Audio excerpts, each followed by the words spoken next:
Hello, how's everyone today?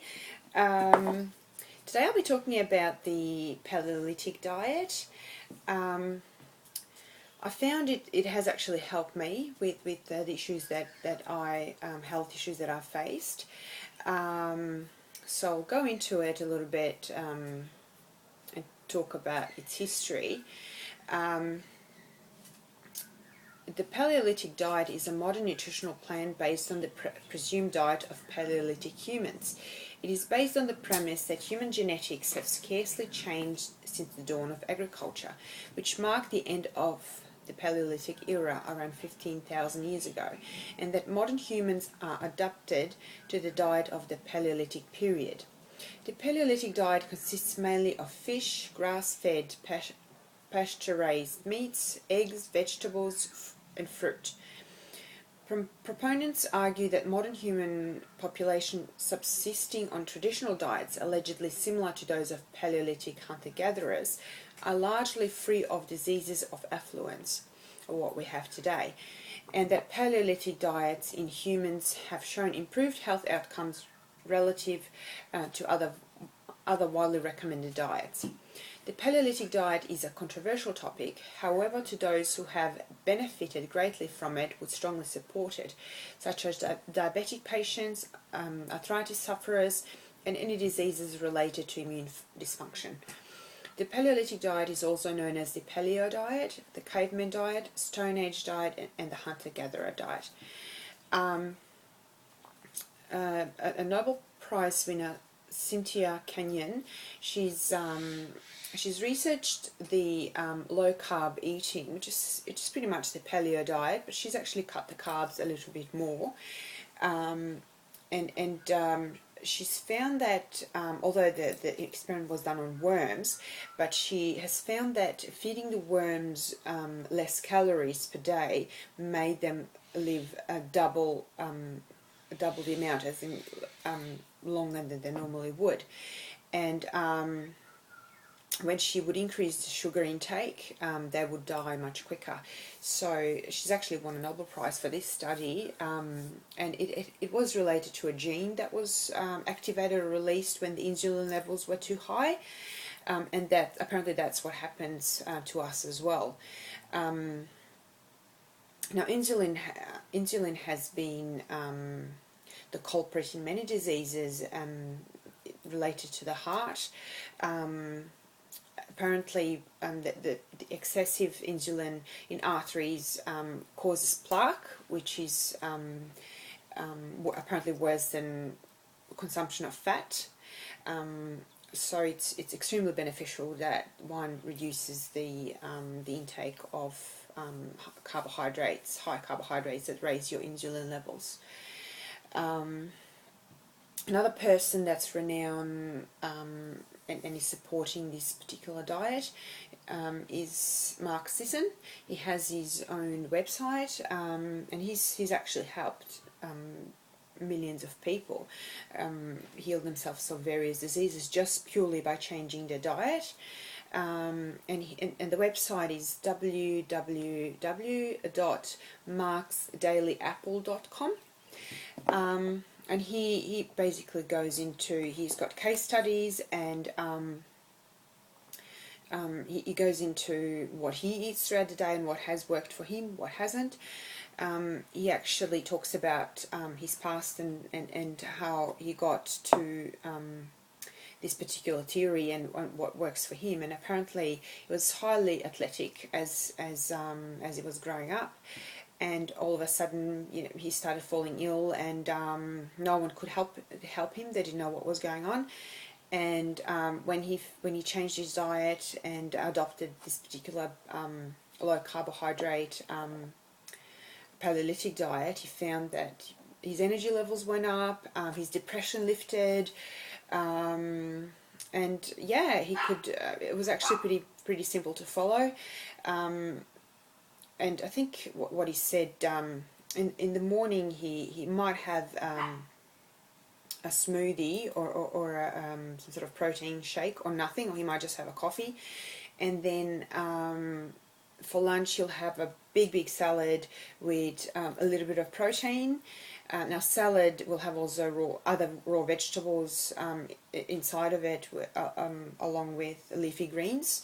So it's a big salad with some protein, and then dinner he might have again a massive salad with some protein, or some vegetables, boiled vegetables with protein, and he found that worked for him. And he's experimented putting in grains, and he would fall ill, and I can advocate that too, because that's actually affecting me greatly too. Any type of grains, I start feeling sick from them, so I've completely excluded them from my menu, and it's been good.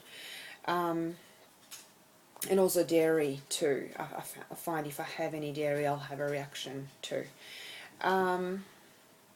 Now, other factors influencing one's well-being, what they call the vitamin L, vitamin love, general satisfaction, purpose in life, connection to others, feeling that you contribute to the society has been proven to be beneficial for the psyche.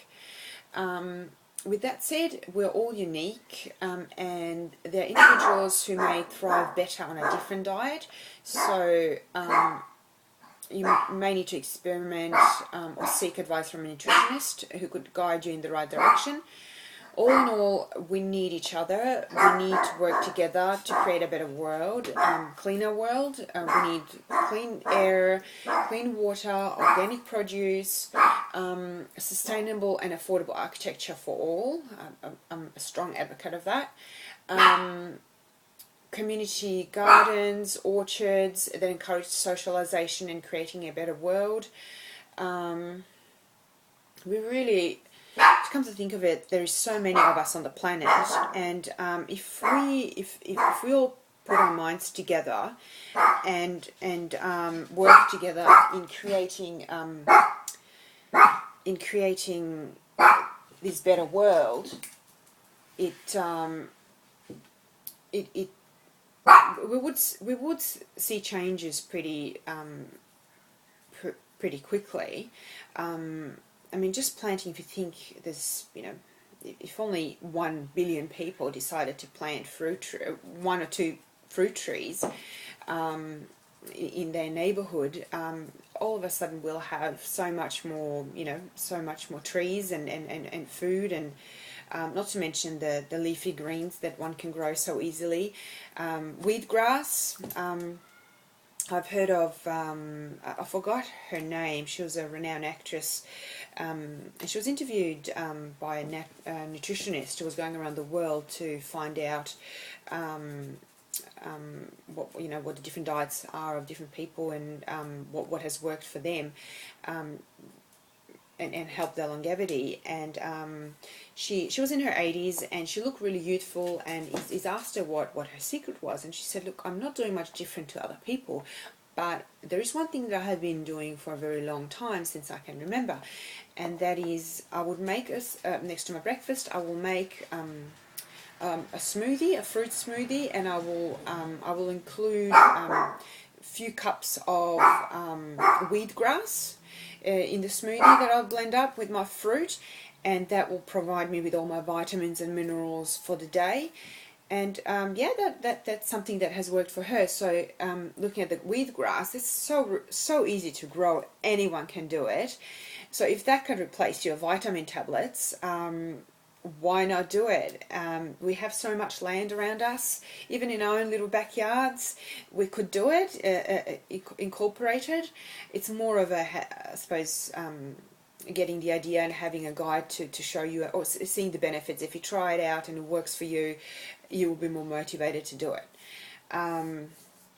So that's something I've done just recently. I've planted a lot of wheatgrass and see how that goes. I'll actually keep you posted on that. Yeah, you'll see changes on me. Okay, then I think I've just covered the Paleolithic diet. It's pretty much similar to what I was talking about the other day. Even the bodybuilders eat similar in a similar manner. It's the same sort of thing. we're having a proteins for breakfast, and you know, big salad for lunch, and again vegetables and big salad for dinner with some protein.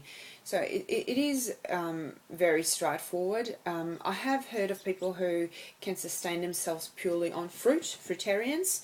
But it's not common. I have tried it myself, and it wasn't good. The excess sugar in my blood didn't do me good. I handled it well for a few days, and then it hit me like a ton of bricks. I really felt it. I felt really ill. So it's not for everybody. You can try different things. You can try different diets. I mean, integrative nutrition talks about about our bio-individuality and how we're all different.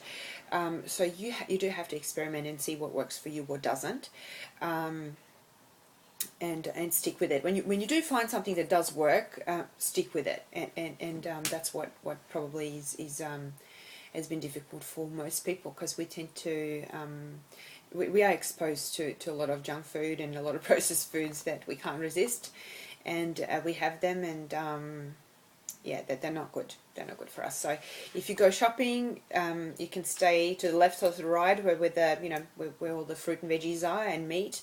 So you don't really have to go through the aisles almost at all. So yeah, I hope this helped. And I'll keep you posted on how I go. I will come up with some recipes for smoothies or juices. There's plenty of them on the internet, but I'll include what I do, and I see how I feel in the next few weeks, months. And yeah, see you later. All the best.